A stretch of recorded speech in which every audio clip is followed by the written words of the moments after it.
Mike Pompeo says US continuously evaluating Iran sanctions. The Trump administration is continuously evaluating the waivers on sanctions against Iran, Secretary of State Mike Pompeo told Newsmax TV on Thursday. He said, "The sanctions and waivers are for 6 months. We are continuously evaluating whether they make sense given our policy.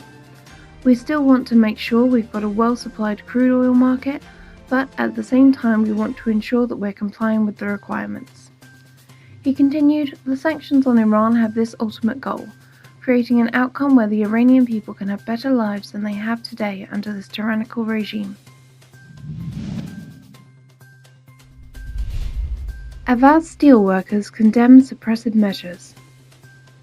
In a statement issued on Thursday, January 3rd, the steelworkers of Ahvaz condemned the savage attacks on the protesters by security forces and the imprisonment and torture of workers.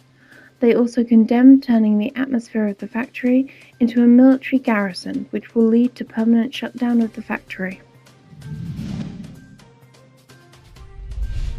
US warns Iran against ballistic missile launches.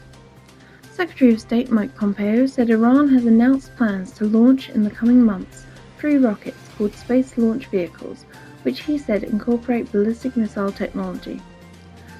Pompeo said in a statement, "The United States will not stand by and watch the Iranian regime's destructive policies place international stability and security at risk. We advise the regime to reconsider these provocative launches and cease all activities related to ballistic missiles in order to avoid deeper economic and diplomatic isolation." Iran has had 400 years worth of progress since revolution, says senior mullah.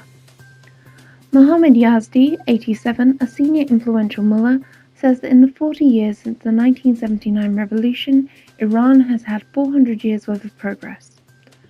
Yazdi on Thursday said, "In these 40 years, 400 years worth of service has been rendered to this country, and we have had 400 years worth of growth and progress.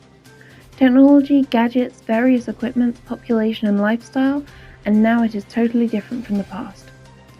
Yazdi's claims should be viewed in the context of Iran's low ranking in world indicators for progress.